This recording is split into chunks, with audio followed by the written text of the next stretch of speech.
बंडू आंदेकर शिवम आंदेकरला 28 नोव्हेंबरपर्यंत पोलीस कोठडी। आरोपींच्या खात्यामध्ये 21 कोटी जमा। मासळी बाजारातील व्यापाऱ्यांकडून गोळा केलेल्या खंडणीतून रक्कम जमा झाल्याची शक्यता।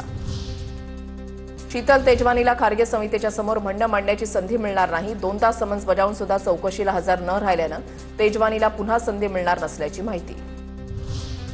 पुण्यातील पार्थ पवार जमीन व्यवहार प्रकरण। मुंढवा जमीन गैरव्यवहार प्रकरणातील खारगे समितीचा अहवाल 6 डिसेंबरपूर्वीच येणार। त्यासाठी खारगे यांनी सुचवलेल्या मुद्द्यांवर माहिती गोळा करण्याचं काम सुरू। महाराष्ट्र एकीकरण समितीच्या कार्यकर्त्यांकडून परिवहन मंत्री प्रताप सरनाईकांची भेट। एसटीच्या सर्व बसेसमधून सूचना फलक मराठीमध्ये लावावेत। शिवनेरी आणि इतर लक्झरी बसेसमध्ये बदललेला लोगो तत्काळ हटवावा। बसेसमध्ये अधिकृत राज्य परिवहन लोगोच वापरावा। गोवर्धन देशमुखांची सरनाईकांकडे मागणी। संजय शिरसाटांना अजिंक्यतारा बंगला वास्तव्यासाठी मिळणार। सध्या विरोधी पक्षनेते अंबादास दानवे अजिंक्यतारा बंगल्यामध्ये वास्तव्याला। सामान्य प्रशासन विभागाकडून शासन निर्णय। लाडकी बहीण ही माझी संकल्पना। लाडक्या बहिणींमुळेच हे सरकार आलं, यांनीच आम्हाला मंत्री केलं। बीडमधल्या भाषणात पंकजा मुंडेंचं वक्तव्य। आता पाहूया टॉप 9 मोठ्या राजकीय बातम्या। बिहार विजयानंतर भाजपचं पुढचं टार्गेट पश्चिम बंगाल। बंगाल निवडणुकीसाठी सर्वांनी तयार असलं पाहिजे। अमित शहा यांच्या पक्षातील नेत्यांना सूचना। नेहमी कार्यकर्ता मोडमध्ये राहा, शहांच्या सूचना। डॉक्टर जितेंद्र सिंह यांचं बॉम्बे प्रेम हे त्यांच्या मानसिक गुलामीचं लक्षण। सामनाच्या अग्रलेखातून मंत्री जितेंद्र सिंह यांच्या विधानाचा समाचार। जितेंद्र सिंह यांना मराठी जनांचे जोडे खावेच लागतील। सामनातून मंत्री जितेंद्र सिंह यांच्यावर टीका। शिंदेच्या सेनेचे आमदार निलेश राणेंची भाजप कार्यकर्त्याच्या घरावर धाड। मालवणमध्ये पैसे वाटप होत असल्याच्या तक्रारीवरून निलेश राणे आक्रमक। निवडणूक अधिकारी पोलिसांकडून घटनास्थळी तपास। काँग्रेस आणि यांच्यामध्ये काहीच फरक नाही, फेक नॅरेटिव्ह पसरवतात। भाजप प्रदेशाध्यक्ष रवींद्र चव्हाणांची निलेश राणेंवर टीका। पायाखालची वाळू सरकल्यानं असले प्रकार सुरू। रवींद्र चव्हाणांची प्रतिक्रिया। भाजपचा खरा चेहरा उघड केल्याबद्दल निलेश राणेंचे आभार। भाजपचे हात मातीतच नाही, चिखलात माखलेत। रोहित पवारांचा ट्विट करत हल्लाबोल। निलेश राणेंची मालवणमध्ये भाजप कार्यकर्त्यांच्या घरी धाड। निलेश राणेंच्या धाडीनंतर रोहित पवारांनी मानले आभार।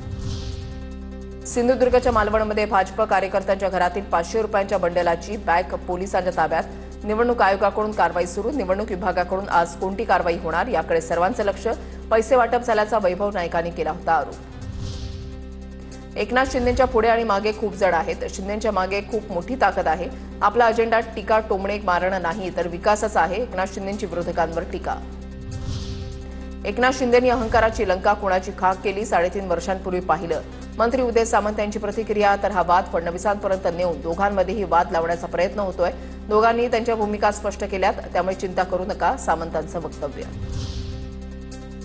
महाडमध्ये राष्ट्रवादीला पुन्हा धक्का। कार्यकर्त्यांचा शिवसेनेमध्ये प्रवेश। भरत गोगावले यांच्या उपस्थितीमध्ये कार्यकर्त्यांचा पक्षप्रवेश।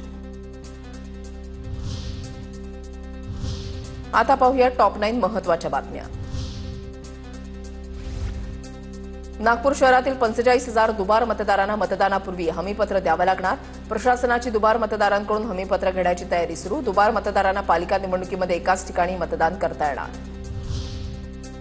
मुंबई पालिकेमधील मतदार याद्यांवर हरकती घेण्यासाठी मुदतवाढ। मुंबईमध्ये 11 लाख नावं दुबार असल्याची मुंबई पालिकेची कबुली।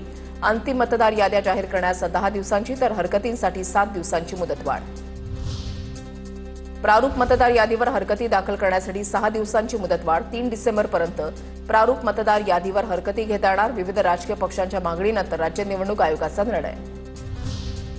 बीएमसीच्या सहाय्यक आयुक्तावर मारहाण, शिवीगाळ आणि खंडणीचे आरोप। मुंबई पोलीस आयुक्त, पोलीस महासंचालक आणि सीएम कार्यालयाला तक्रार। स्वतःच्याच कार्यालयामध्ये डांबून मारहाण केल्याची तक्रार। महापालिकेच्या एस वॉर्डचे सहाय्यक आयुक्त महेश पाटील आणि आणखी 4 जणांच्या विरोधात गंभीर आरोप। मालेगावच्या डोंगराळे घटनेच्या निषेधार्थ मालेगाव मुंबई महामार्ग रोखणार। दादा भुसेंचे पुत्र आविष्कार भुसे देखील रास्ता रोकोमध्ये सहभागी होणार।